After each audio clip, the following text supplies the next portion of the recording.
और अब बात करते हैं महाराष्ट्र विधानसभा चुनाव की। महाराष्ट्र में महाविकास अघाड़ी और महायुति गठबंधन के बीच कांटे की टक्कर है। दोनों गठबंधन ने अपने अपने घोषणा पत्रों में बड़े बड़े वादे किए हैं, लेकिन इसी बीच सीएम फेस को लेकर चर्चाएं तेज हो गई हैं। महाविकास अघाड़ी में अभी सीएम फेस तय नहीं है, दूसरी तरफ महायुति में भी संशय पैदा हो गया है। केंद्रीय गृह मंत्री अमित शाह ने आज बड़ा बयान दिया है। शाह ने कहा है कि अभी हमारे सीएम एकनाथ शिंदे हैं, लेकिन वोटिंग के बाद नए सीएम को लेकर ऐलान होगा। अमित शाह ने यह कहा कि महाराष्ट्र में महायुति पूर्ण बहुमत से सत्ता में लौटेगा और गठबंधन के साझेदार मुख्यमंत्री पद पर फैसला लेंगे। मतलब यह है कि अगर महायुति को बहुमत मिला तो एकनाथ शिंदे तो सीएम नहीं रहेंगे। अगला सीएम बीजेपी से होना लगभग अमित शाह के इस बयान के बाद तय माना जा रहा है। अभी महाराष्ट्र में युति सरकार का नेतृत्व एकनाथ शिंदे जी कर रहे हैं। एकनाथ शिंदे जी हमारे मुख्यमंत्री हैं और चुनाव के बाद मुख्यमंत्री कौन होगा, तीनों पार्टियां इकट्ठा बैठकर इसका तय करेगी। हम शरद पवार जी को कोई मौका नहीं देंगे।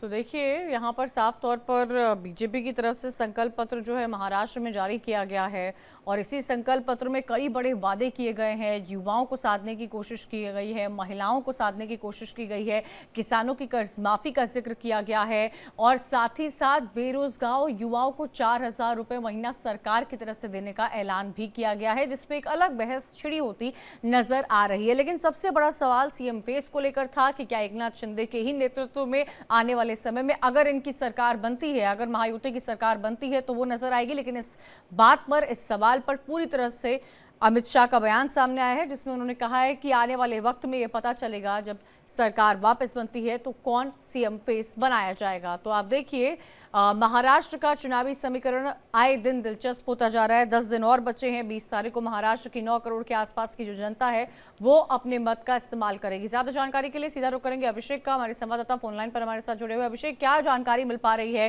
सीएम फेस को लेकर संशय तो था ही, और लेकिन ये संशय अब महायुति में और गहराता जा रहा है अमित शाह के इस बयान के बाद।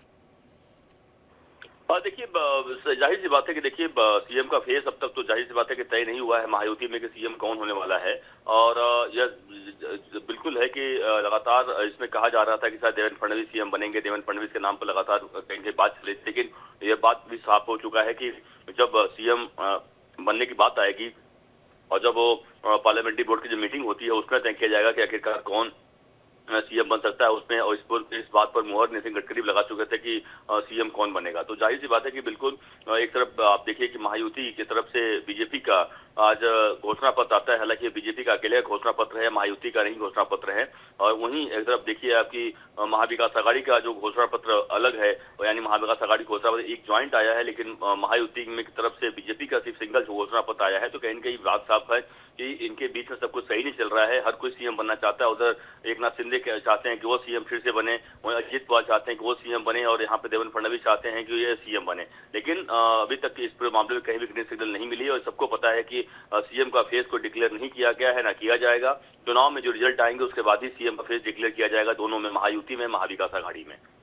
और ये अभिषेक एक तरह से भारतीय जनता पार्टी की लंबे वक्त से स्ट्रैटेजी रही है और इसी बात को लेकर लगातार भाजपा जो है वो विपक्ष पर आरोप लगाती नजर आ रही थी। लेकिन यही चीज और यही पैटर्न अब भाजपा में भी देखने को मिल रहा है। सीएम फेस इलेक्शन से पहले डिक्लेयर नहीं करना, क्या इसे भी एक रणनीति के ही तौर पर देखा जाता है?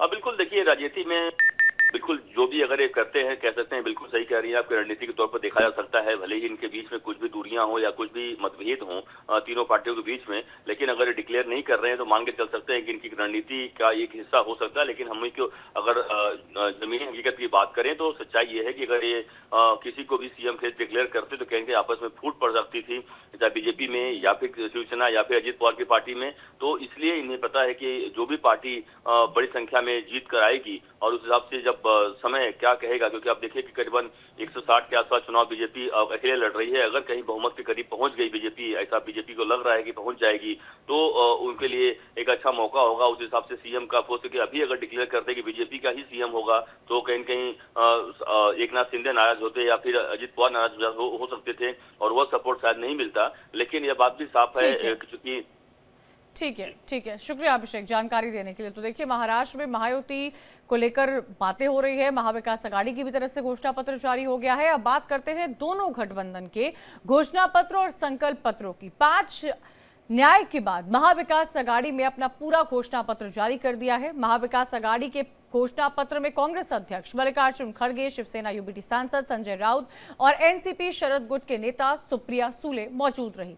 खड़गे ने कहा कि हमारे पास महाराष्ट्र की प्रगति और विकास के लिए 5 स्तंभ हैं: कृषि, ग्रामीण विकास, शहरी विकास, उद्योग और रोजगार।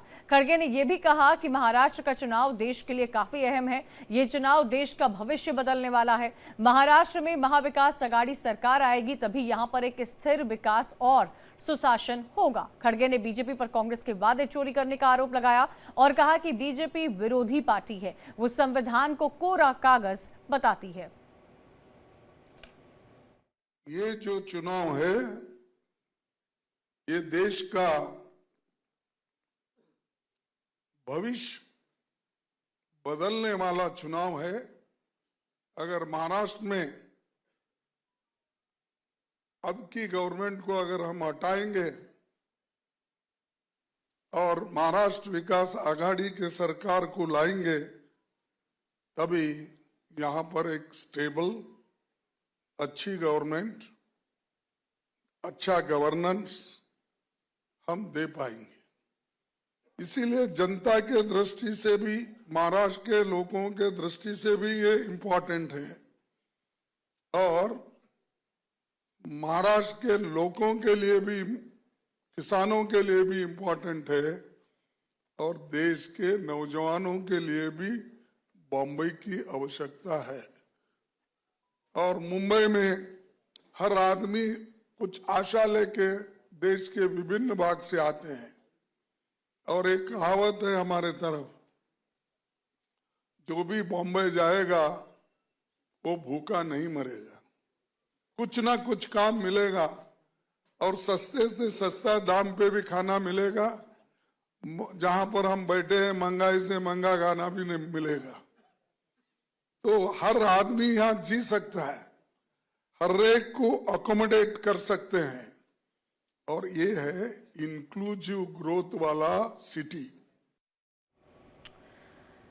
आइए आपको दिखाते हैं कि महाविकास अघाड़ी के घोषणा पत्र में आखिर क्या कुछ खास है। महाराष्ट्र के चुनावी रण में कांग्रेस का घोषणा पत्र क्या कहता है।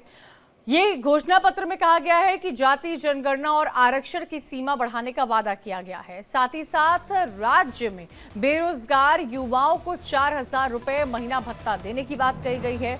मुफ्त दवा और सभी के लिए 25 लाख रुपए का हेल्थ इंश्योरेंस दिया जाएगा। 300 यूनिट तक बिजली खपत करने वाले घरों को 100 यूनिट बिजली जो है वो फ्री दी जाएगी।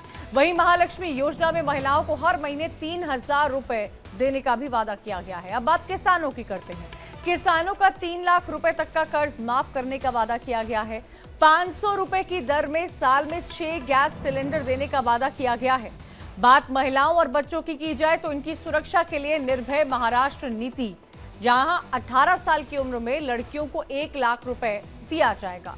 राज्य सरकार में 2.5 लाख पदों पर भर्ती का भी वादा किया गया है। सरकारी कर्मचारियों के लिए पुरानी पेंशन योजना देने का भी महाविकास अघाड़ी की तरफ से वादा किया गया है। ये वो वादों की फेहरिस्त है जो इस वक्त आपको दिखा रहे हैं। क्या क्या बड़ी बातें इस महाविकास अघाड़ी के घोषणा पत्र में रही है और खास तौर पर आप देखिए, महिलाओं को, युवाओं को, किसानों की कर्ज माफी को लेकर जिक्र किया गया है। बेरोजगार युवाओं को भी लेकर जिक्र किया गया है। लेकिन कांग्रेस से पहले बीजेपी ने भी महाराष्ट्र चुनाव को लेकर अपना संकल्प पत्र जारी किया है। केंद्रीय गृह मंत्री अमित शाह ने घोषणा पत्र जारी किया है और महाविकास अघाड़ी पर जमकर हमला बोला है।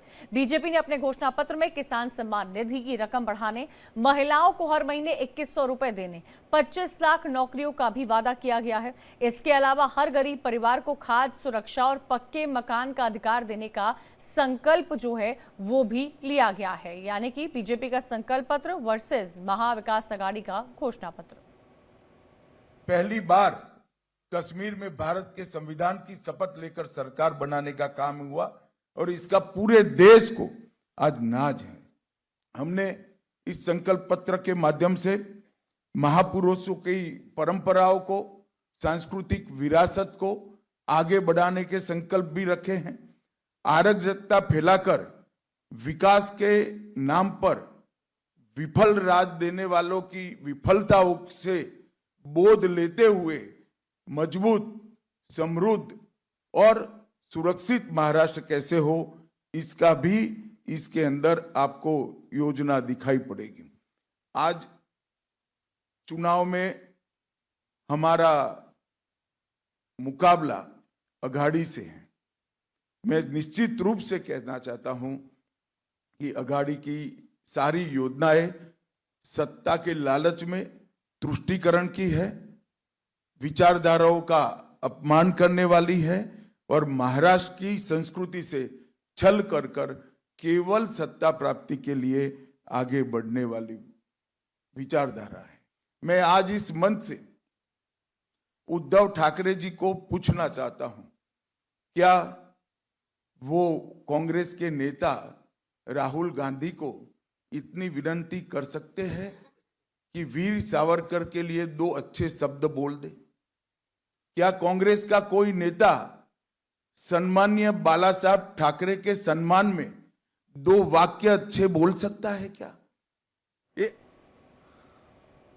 दोनों ही गठबंधन ने महिलाओं, किसानों और युवाओं को साधने की कोशिश की है। महिलाओं को हर महीने मदद, किसानों के लिए कर्ज माफी और सम्मान निधि, तो दूसरी तरफ युवाओं को नौकरी के साथ बेरोजगारी भत्ता का मरहम भी दिया गया है। महाराष्ट्र का चुनाव पूरी तरह से मुफ्त की रेवड़ियों पर टिक गया है।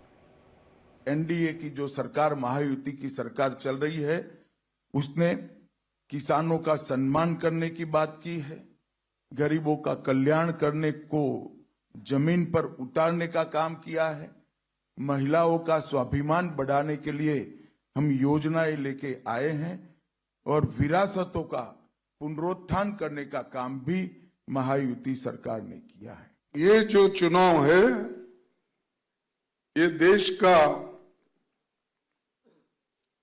भविष्य बदलने वाला चुनाव है।